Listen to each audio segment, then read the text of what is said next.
Perkenalan aja kali ya. Boleh, perkenalan Ja. juga boleh. Ich heiße Mohammed Saban. Ihr könnt mich als Saban nennen. Ich bin 27 Jahre alt.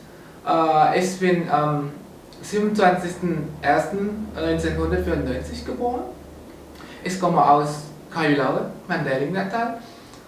Ich wohne aber jetzt in Deutschland. Und ich arbeite jetzt als Pfleger in einem Krankenhaus in Deutschland. Yang kira-kira artinya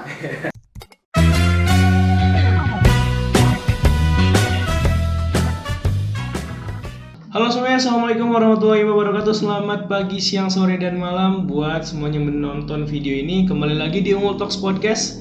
Hari ini bersama dengan aku Alfi Manara. Tentunya kembali lagi setelah cukup lama vakum karena kita beberapa hal problem yang tentunya harus kita selesaikan masing-masing. Mengingat juga ada PPKM di Mandailing Natal yang membuat kita harus cukup break untuk syuting karena beberapa hal.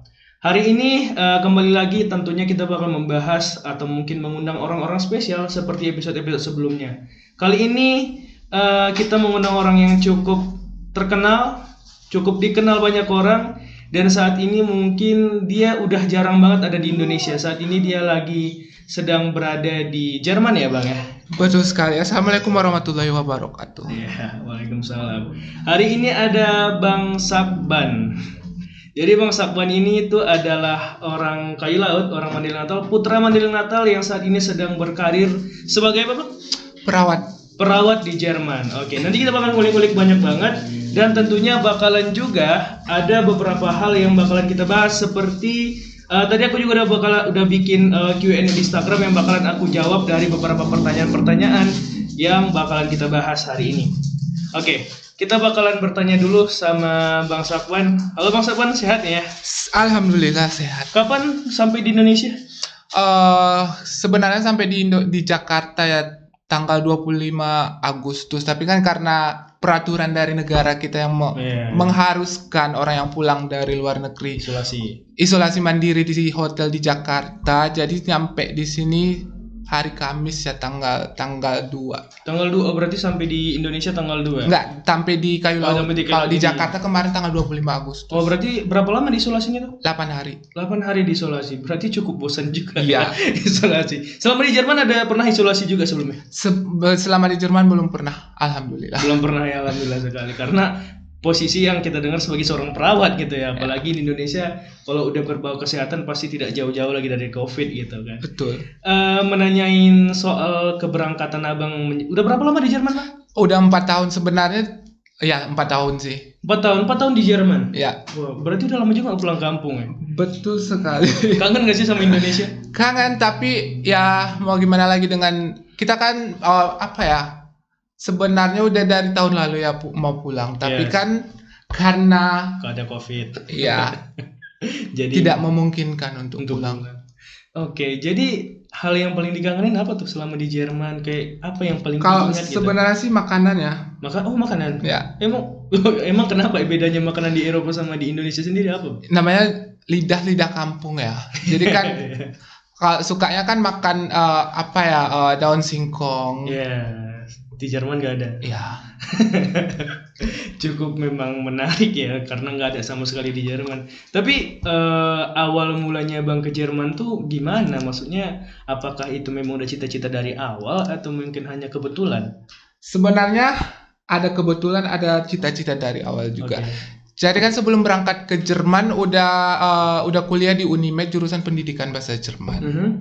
Dari tahun 2012 sampai 2016. Lulus selama pas terakhir semester terakhir ada beasiswa namanya DAAD untuk mengikuti kursus di musim panas ya di salah satu universitas di Jerman.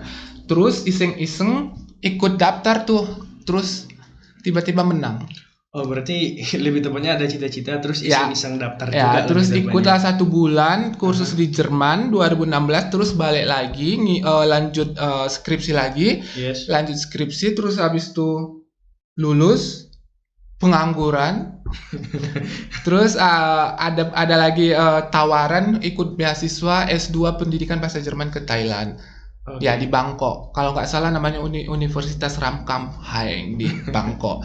Terus ikut lagi, tiba-tiba lulus juga di ya, Thailand. atas izin Allah ya. Iya. Lulus juga.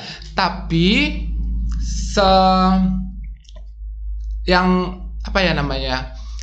Sebelum saya melamar S2 yang di Thailand ini udah ngelamar juga program Ausbildung namanya di Jerman. Oke, itu program itu seperti apa maksudnya? Itu program seperti dual studium. Jadi kita sekolah di sana, sekolah dan kerja gitu. Sekolah sambil kerja. Berarti kita dibiayai betul lebih tepatnya. Sebenarnya tepatnya sih nggak dibiayai, kita digaji selama sekolah. Oh, digaji sama sekolah. Oh, sekolah tapi digaji gitu. Betul. Sebagai siswa. Enggak, maksudnya kita sekolah di situ tuh memang sekolah bahasa Jerman lagi. Enggak. Atau gimana gitu? Jadi kalau ikut Ausbildung itu persyaratannya kan udah minimal, udah bisa nggak mahir-mahir juga, cuma udah apa ya, pertengahan lah namanya ya. Kalau bahasa Inggris apa sih namanya? Ya, intermediate ya. Oke. Jadi itulah persyaratan utama. Tapi di Jerman jadi seorang nurse. Betul. Kok jauh juga, tapi cukup berat nggak sih, maksudnya dari basicnya itu kan bahasa Jerman yang mungkin tidak sama sekali ada basic perawat gitu. Sulit dari bulan-bulan pertama sulit banget sih, karena kan saya juga waktu sekolah SMA bukan SMA yang IPA ya, saya dari SMK jurusan akuntansi. Kenalnya hitung-hitungan sama duit yang nggak nampak, tiba-tiba belajar yang sistem tubuh manusia gitu loh. Berapa lama itu Bang baru bisa? Sekitar setengah tahun juga. Setengah tahun. Itu pendidikannya itu di Indonesia atau di Jerman? Di Jerman. Di Jerman. Oke. Tapi kalau bicara soal Jerman, kan ini Abang sebagai orang Indonesia, lebih tepatnya sebagai perantau lah di Jerman gitu. Tanggapannya orang Jerman terhadap orang Indonesia itu gimana sih? Maksudnya apakah memang ada stigma khusus atau enggak sih sebenarnya? Sebenarnya terbagi dua sih. Kalau orang kalau dia orang Jermannya yang suka jalan-jalan, pasti otomatis dia kenal Indonesia, Bali. Yes. Dan orang Indonesia kan terkenal dengan keramahannya gitu loh. Berarti di Jerman tetap ada seperti itu. Kenal. Oke. Jadi tapi bicara soal nurse di Jerman, berarti kan Abang sebagai seorang perawat ini berarti menangani soal penyakit COVID juga berarti? Ya. Bagaimana COVID di Jerman? COVID di Jerman sebenarnya gini ya, ada lockdown di Jerman, tapi nggak bisa yang betul-betul lockdown loh. Kalau misalnya kayak negara Prancis kan memang betul-betul lockdown, nggak bisa dia keluar rumah masyarakatnya. Tapi di Jerman karena masa lalu Jerman yang kelam, dulu Perang Dunia Kedua, di mana pasti semua tahu. Jadi mereka nggak bisa mengekang masyarakatnya gitu loh. Karena alasan masalah yang lalu itu. Masa lalu yang kelam. Jadi untuk berarti secara detailnya itu berarti Jerman itu merekrut perawat dari luar negeri gitu. Betul. Terutama dari negara-negara Asia seperti Indonesia, Thailand dan Filipina. Maksudnya itu kenapa Jerman sampai ingin merekrut dari luar gitu? Apakah memang Jerman itu kekurangan tenaga keperawatan atau gimana? Ya, sangat kekurangan tenaga keperawatan. Karena gini loh, orang Jerman, orang-orang asli Jermannya, mereka nggak mau lagi kerja di keperawatan, karena kerja keperawatan itu kan yang membutuhkan tenaga, yang pekerjaan berat. Yes, betul. Orang itu lebih suka bekerja di kantoran. Oh gitu berarti. Tapi kan sistem kesehatan harus terus jalan gitu. Jadi alternatifnya ya merekrut perawat dari luar negeri. Apalagi termasuklah yang dari Indonesia gitu. Ada berapa orang Bang dari Mandeling Natal sendiri tuh? Kalau dari Mandeling Natal sih kalau ke perawat cuma sendiri. Selebihnya ada di luar dari itu? Ada. Kalau orang Madinah sih nggak ada juga sih. Cuma kemarin ada kenal juga orang Madinah, orang Panjabungan Julu, tapi belum pernah jumpa. Belum pernah jumpa juga sampai saat ini. Karena sibuk. Iya benar. Karena kopi juga kan. Iya benar. Tapi kalau ngomongin saat ini udah ketemu sama keluarga, rasa senangnya mungkin berlipat-lipat. Betul banget. Karena 4 tahun juga kan nggak pulang. Iya 4 tahun juga nggak pulang ya. Berarti ini terbilang masih ada tugas yang harus diselesaikan lagi dong di Jerman berarti ini. Ini cuti atau gimana? Sebenarnya cuti. Jadi kan kalau kita kerja di Jerman itu memang ada undang-undangnya dalam setahun itu para orang yang kerja itu mendapat cuti selama 28 hari dalam setahun. Tapi 28 hari itu cuma Senin sampai Jumat ya. Yang weekend nggak dihitung. Oh, dihitung begitu. Kalau bicara soal pembeda yang menurut Abang paling detail Indonesia dengan Jerman dari segala sistem. Yang paling ini ya sistem kesehatan sih, karena kerja di bidang kesehatan juga ya. Kalau kita kan di Indonesia apa sih? Memang kita punya sistem asuransi, tapi kan nggak di cover semua asuransi kalau kita di Indonesia. Kalau di Jerman semua warga negara bukan cuma warga negara, tapi semua orang yang tinggal di Jerman wajib mempunyai asuransi. Wajib punya asuransi. Betul. Untuk bisa kerja di Jerman gitu. Ya, dan asuransi tersebut itu udah mengcover semua. Jadi kalau kita terjadi apa-apa, nggak cuma di rumah sakit aja, ke praksis dokter aja, maksud praksis bahasa Jerman, sorry, ke praktek dokter aja, kita nggak bayar apa-apa gitu. Resep aja, kalau kita dikasih resep, kalau dia ada ya beberapa resep itu ada warna-warnanya, nggak tahu ya, ada yang kalau dia memang resep warna merah, kita nggak harus bayar karena dia udah di cover semua sama asuransi. Oke. Jadi selama jadi seorang perawat tuh pasti ketemu pasien-pasien yang ragam-ragam nih. Iya, betul banget. Asli. Ada nggak sih maksudnya pasien yang mungkin unik dalam segala hal itu? Banyak banget. Yang paling sih kan kalau masih banyak ya orang tua di Jerman yang betul tua. Jadi kan mereka masih didoktrin loh kalau orang-orang luar atau orang apa sih ras mereka loh ras yang terbaik di dunia ini gitu. Dan mereka menghate atau membenci orang-orang asing, terutama orang-orang Asia gitu. Oh iya, ada yang seperti masih itu? Banyak. Apa pernah Abang dapat pola-pola itu? Ya, saya pernah dijuluki kalau kemarin itu dan sama pasien pernah dijuluki kalau nggak salah kalau bahasa Jerman ya Chinesische Schokolade itu artinya itu coklat dari coklat dari Cina. Coklat dari Cina. Karena kan Cina, kita kan orang Asia, tapi bukan yang kalau Cina kan putih, tapi kita kan kulitnya agak sawo matang, jadi Cina tapi berwarna coklat gitu. Masih ada yang seperti itu di Jerman ya? Tapi risih nggak sih hal seperti itu? Sebenarnya nggak sih, karena apa ya? Kalau kita di Jerman memang harus kuat mental. Harus kuat mental ya. Karena mereka kan sistem kerjanya juga memang orang itu nggak orang Jerman itu nggak ada loh yang apa ya kayak kita orang Indonesia yang bilang nggak apa-apa loh, tapi di belakang kita si ini kayak gininya itu. Kalau orang Jerman kan langsung to the point aja loh, langsung gitu. Bilang nggak ada basa-basi gitu. Nggak ada basa-basi. Kalau mereka nggak suka ya nggak suka, kalau suka ya suka. Disiplin gitu. Kerjanya gimana tuh? Sangat disiplin. Kalau janji sama orang jangan pernah terlambat. Oh iya, orang Jerman.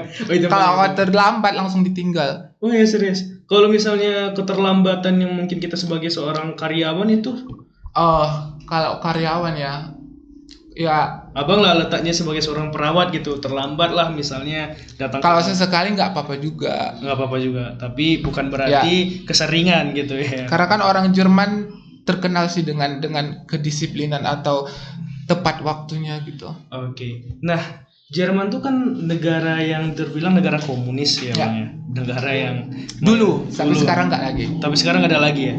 Itu mayoritasnya negaranya tuh di kota Bang saat ini tuh mayoritasnya beragama non-Muslim?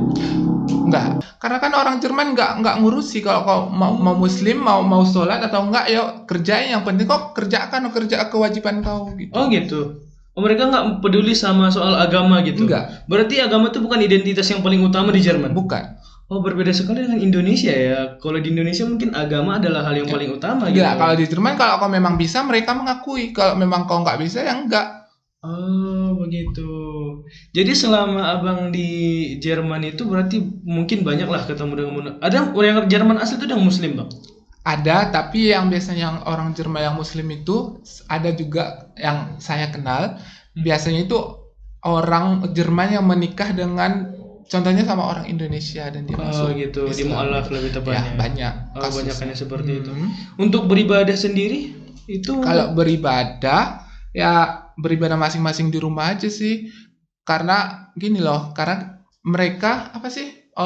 Kalau memang di tempat kerja, kalau kau mau beribadah susah. Oh, susah. Itu dia disediakan atau gimana? Bukan, enggak disediakan, dan juga mereka mereka nggak mau tahu. Kalau kau kerja ya kau harus kerja gitu. Oh, berarti bukan ada masalah sama beribadahmu, nggak masalah gitu ya.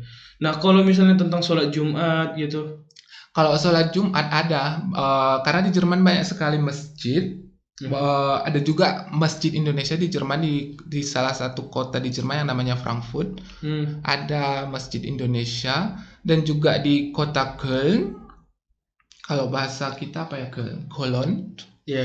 Ya, ada salah satu masjid terbesar se-Eropa. Oh, berarti di situ itu Ya. mereka tuh apa namanya toanya tuh memang keluar atau ke dalam doang? Enggak. Jadi kalau di Jerman itu kalau di azan nggak pakai mic Oh, karena cuma itu karena kalau mereka apa ya, orang Jerman itu menganggap itu kebisingan. ya karena waktu itu aku juga pernah nonton vlog di Amerika, soalnya Ya. katanya bahkan speakernya itu speaker ke dalam gitu. Nah, enggak tahu sih aku apakah sama di Jerman dengan di Amerika sama vlog yang aku tonton ya. Itu di Jerman di masjid itu disediain bangku nggak sih untuk mereka-mereka yang di luar agama Muslim untuk melihat bagaimana orang Islam beribadah? Setahu saya enggak sih, karena saya pernah juga di Köln yang di masjid terbesar di Eropa, saya nggak nemukan. Nggak ada mau seperti itu. Tapi mereka ada aula juga gitu loh, karena waktu puasa tahun 2019 ya, sebelum COVID, pernah juga saya ke Köln pas puasa buka bersama. Jadi setiap masjid di Jerman itu setiap hari ada buka bersama. Jadi semua apa sih namanya, orang-orang Islam di sana bakal ada loh, kayak kita sih ada dana kasnya gitu, jadi membuat buka bersama gitu di semacam aula, dan semua orang bisa datang gitu. Jadi kalau tentang beribadah puasa berarti itu apakah mereka tetap toleran tentang hal itu atau gimana tuh? Ya, mereka menerima itu, tapi apa ya, susahnya di Jerman itu puasa, kalau puasa itu musim panas ya. Iya. Musim panas udah panas, terus matahari apa ya namanya, berbuka puasa itu kalau sampai jam 10 malam, setengah 10 ya, sahur jam 2 pagi. Oke. Dan bukanya itu sekitar jam setengah 10 sampai jam 10 malam. Jadi sekitar hampir 18 jam lah puasa. Oh, berarti untuk pertanda kita buka puasa itu apa, Bang? Kalau begitu, kalau sedangkan azan aja nggak boleh. Kan kita punya aplikasi yang Muslim Pro ya. Oh, itu sebagai penanda kita baru boleh buka puasa tuh. Jadi masjid sama sekali tidak ada penanda. Wah. Dan setiap tahun pun kita apa ya, kan ada website dari masjid itu loh, ada, bukan masjid juga sih, ada semacam perkumpulan Muslim yang kalau nggak salah itu perkumpulan Muslim Turki, dan mereka selalu kayak kita di Indonesia ada loh, kayak selebaran kapan berbuka, kapan imsak, ada dikasih gitu. Betul. Juga. Nah, untuk apa sih kayak sholat Idul Fitri sendiri, apakah memang di masjid itu juga atau di tempat khusus? Kalau kita orang Indonesia biasanya kalau yang dekat kayak saya kan dekat, tempat tinggalnya dekat Berlin ya, cuma sejam sampai satu setengah jam gitu.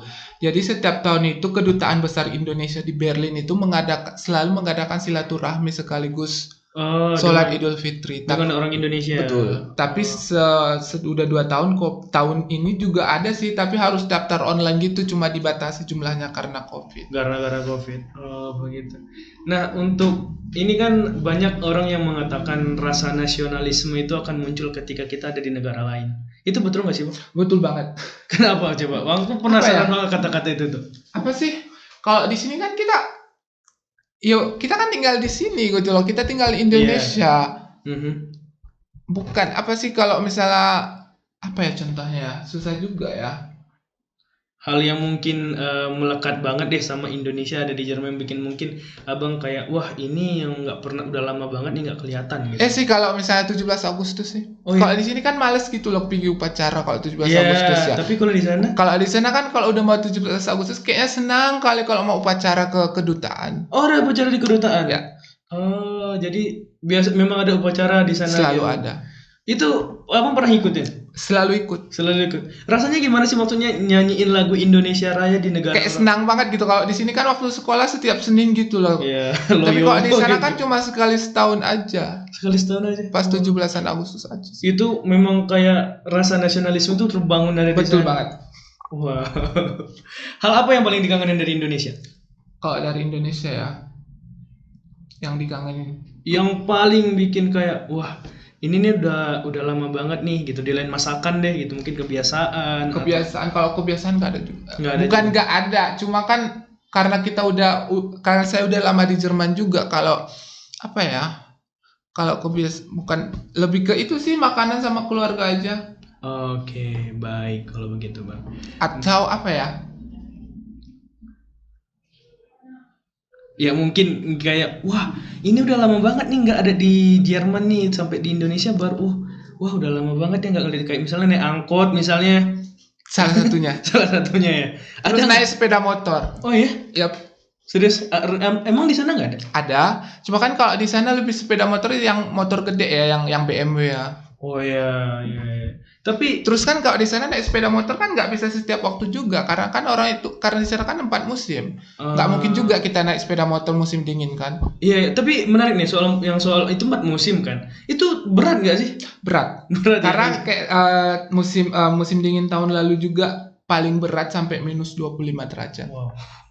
Minus 25 derajat, badai salju. Oke. Nggak ada bus, nggak ada kereta api, harus jalan kaki ke tempat kerja. Dan itu memang udah biasa menggunakan pakaian yang tebal gitu. Celana 2 lapis, baju, terus jaket 2. Gila sih, keren banget. Nah, jadi Bang, tadi tuh aku bikin story di Instagram. Jadi aku bakalan ngumpulin Q&A dari orang-orang yang pengen banget nanya sama Bang soal bagaimana kehidupan di Jerman. Jadi kita bakalan bacain satu-satu dulu. Oke, ini udah terkumpul beberapa pertanyaan. Sebentar. Nih ada nih yang menanya nih Bang. Dari Irwan Desku, dia nanya gini nih. Apa aja sih Bang jurusan yang bisa diambil yang cocok untuk kita orang Indonesia? Mungkin maksudnya mau ke Jerman nih. Oke, yang cocok tuh. Jurusan Ausbildung ya ini ya. Iya. Kalau memang jiwa sosial orang Indonesia kan jiwa sosialnya tinggi ya. Iya. Kalau yang paling cocok itu kan di bidang kesehatan ya, itu kan sosial. Yeah. Terus ada gastronomi, tapi gastronomi kan kalau misalnya yang muslim agak susah. Apalagi dia kalau mau jadi di bidang gastronomi itu di bidang di bidang koki ya. Itu agak susah karena kan ya. Oke. Nah, ini ada dia ada 2 pertanyaan nih, Bang. Susah nggak kita mencari makanan yang halal di Jerman? Kalau di Jerman gak susah sih karena kan banyak toko Turki. Jadi memang orang Turki kan Muslim. Iya. Yeah. Jadi memang di Jerman gak susah. Terus di beberapa kota kan ada juga yang toko Indonesia. Oh gitu. Ya. Oh jadi toko Indonesia itu jual apa? Indomie gitu? Udah bisa brandnya. Indomie. Enggak juga sih. Cuma semua ada bumbu juga tapi bumbu jadi gitu loh. Oh, bumbu jadi. Oh, berarti memang itu orang Indonesia yang jual. Orang Indonesia yang kita ngomong di dalam bahasa Indonesia juga. Bahasa Indonesia. Oke. Ini ada pertanyaan selanjutnya ini dari Mainaston. Keren bukan namanya? Namanya Muhammad Saban Sika, salam kenal ya gitu. Benar ya? Salam kenal juga. Salam kenal juga. Nih ada pertanyaan lagi nih. Apa aja nih Bang modal yang harus disiapin untuk berangkat ke Jerman? Modal ya. Modal yang modal pertama kemampuan bahasa. Kemampuan bahasa Jerman utamanya. Walaupun di Jerman orang Jerman itu hampir semua bisa bahasa Inggris.